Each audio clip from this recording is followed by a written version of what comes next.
The sciatica expert. Jimmy so 21st clinic. Okay. Wow. Hello. Hello.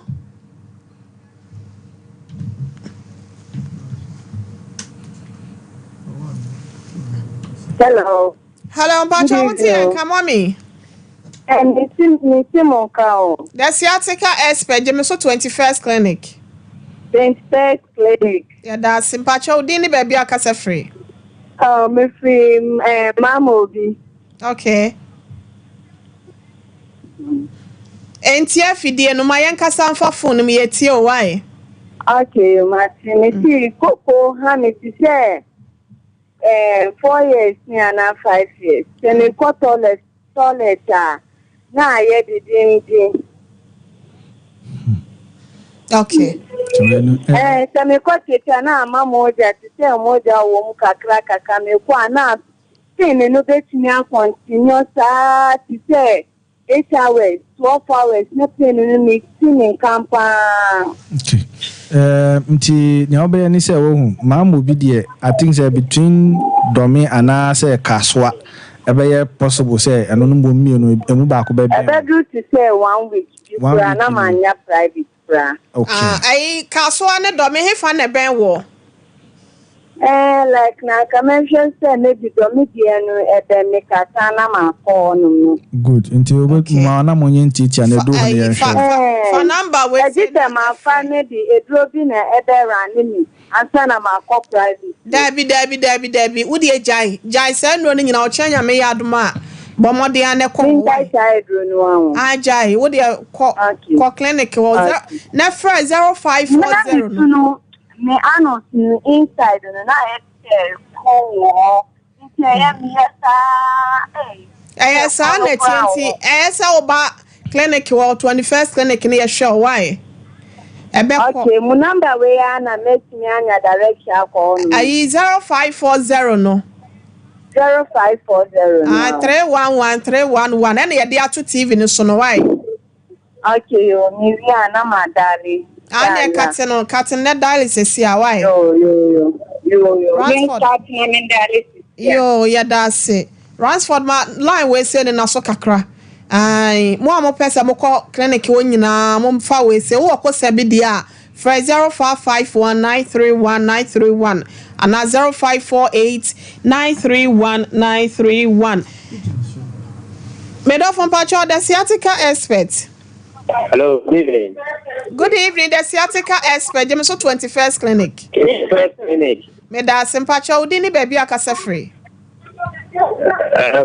Me first week, I'm from Pastor. Pacho say?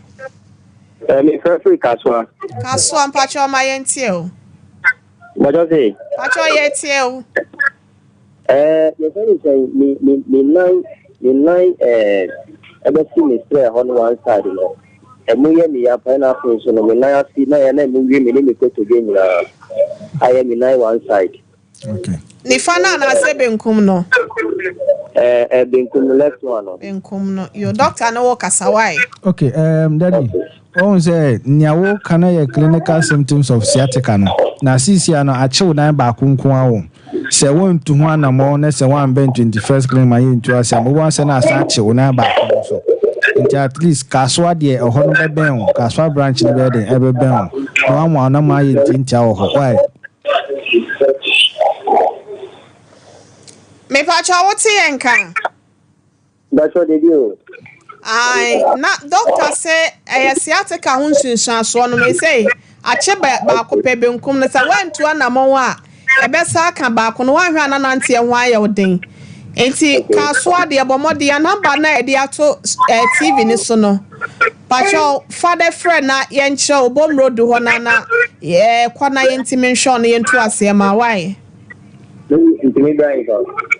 pacha say outside Kaswa Obom Road ho.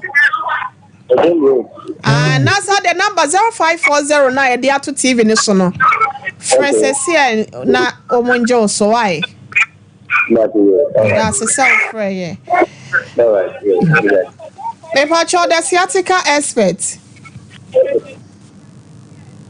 Hello.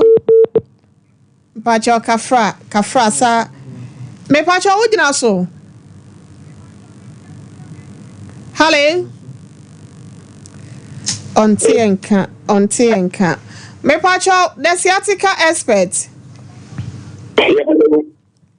Hello, Ontienka. Yeah, good evening. Good evening, the sciatica expert. Hello, good evening. Hello. Dum TV ni me enka sampacho. No.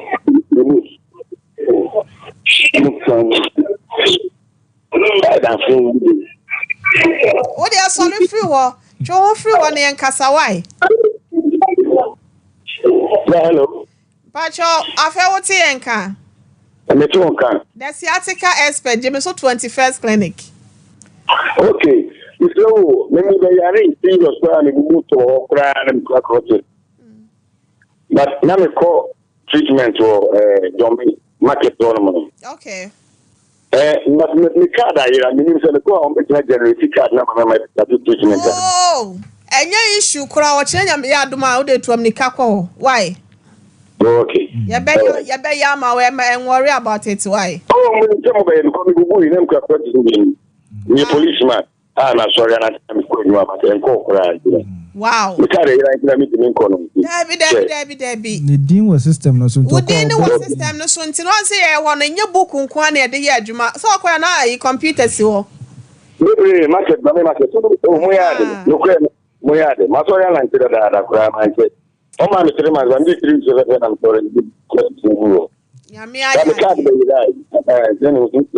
was system no so until Kwana boy dinner patron boy ye be ya bane or records in Abawai.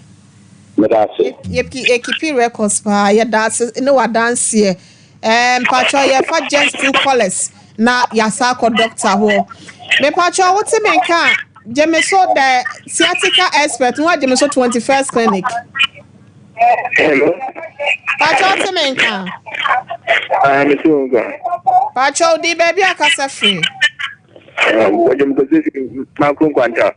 Manson kwanta. My Malcolm Quanta. What you say? Chon free TV ni ho na yen kasa. Me see ye tie o. Me phone. Hello. Patron ye tie o why? Kasa.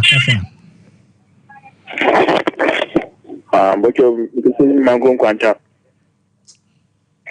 Tobo asema no ye de Patron kasa ye tie o. What you media na kuku. Koko na ye de. Asisi ho. Kuku na bi film trim. Ana me be ma ho nyina. Oh. Kafra.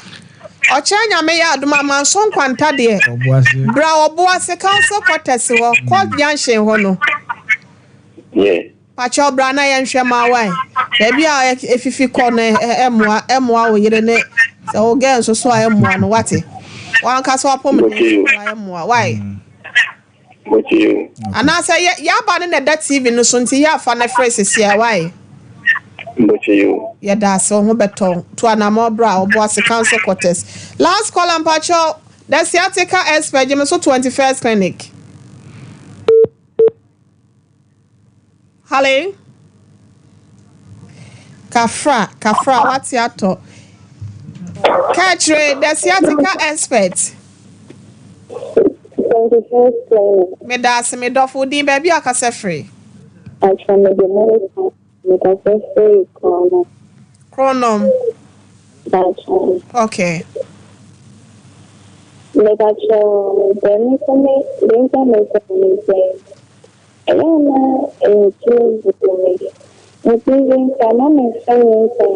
Mary, my phone and call on a casa den kakra my why. They say, anything feel Google me. The man is saying, car, mass. Where dear, chronom her out the ochina say, Pabla, Sompa na me am found call. And I say, we drew macro on so. What they for a ye cat man pointing cast and I said, Tafoka, quite overseas in a yen show at it.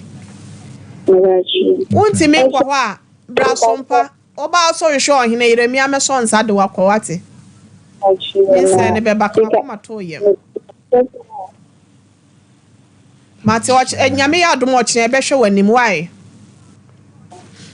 And some more friend in a divert course no F for 0540 311 311 0540 311 311 0540 311 311 mpanyinfo no ombeje osu sesia doctors no ombeje osu nti doc akasima kakra bi ne sorry okay de wo de eja ye kwan wadaroma okay de beja ye nyina kwan ne se ti se na last week ye kae no se wo ho na onu pedua ne bebi edodo a men ye wo ho se wo de wa dwen ekoton duro bi anom wan hwa na ya de baako na akode ne ade mienu won se ye mfato di se obi a owo sciatica condition na wako hospital na wako bo nkuru wo baby na eji aka chen se oyenya stroke on se emboa nti bibi ni na se untu ni pedua na si bibi a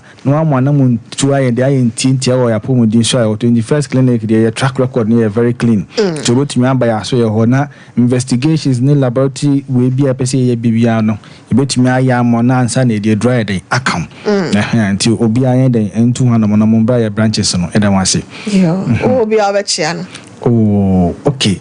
Lady can they meet here 21st clinic nurses and doctors in Nina. Okay. We so ana be chia Sompa monso aka hona be chia Tarawan TV. Okay, we chia mo nyina so e de aka ho.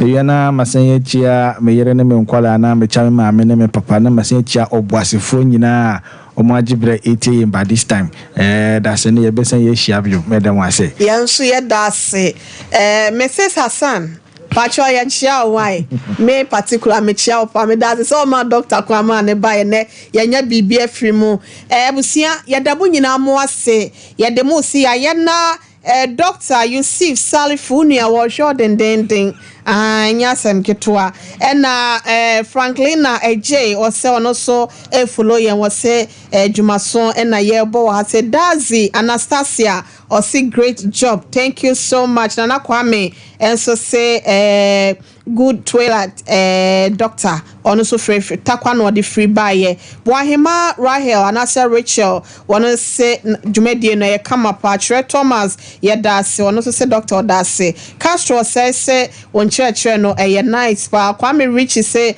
nice program, thank you friend Paul Samuel nice program, watching you live from Fiema your Nkranza Fiema ye dase Grace Amwakon or say good job done doctor Obo Abaso Grace Amwakon yo or say nice program ye dase mo amode bi by YouTube phone nyina so ye da mo ase abusu ma me na man PK Pastor Kena se on na chinchin fidie ne froma de ema me Ransford on so na hwe ya social media handles no utimi hwe ye live wo ho Bema Safo Kantanka ene Azuka mo nyina so ye da mo ase ekobegye sesempre mo Bema na da Roma na hwe ye wo Sompa TV o ye nuanom am wo 1 TV won kran ye da mo ase Dave ene Prince mo nyina so ye da mo ase abusia doc me da se why nyame ya domo kwa da yira sema me why dana sema mi o me den do hinere ma me akua yeboa asia mabro nyama me na Richmond that say lab technician ya wo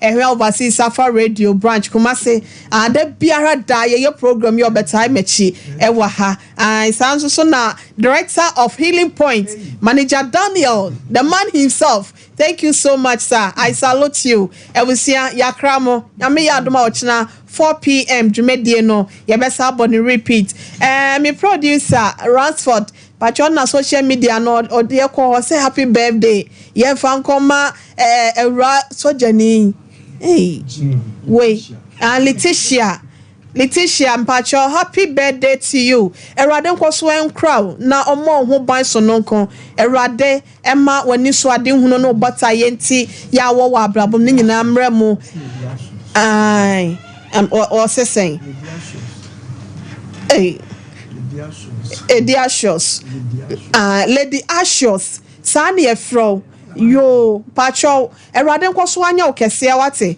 na o smile ya wo de ato TV so erade ema wa brabo nyina anya fefefe etese no ma nkwatenti ahoden ne apomden wom no ma ahomra faso sabe sebe ya adase wiase nyina ebete so mfaso erade ma akoma so ade emra emra mu ye do papa ye Ransford se wodo why ya kra mu nyina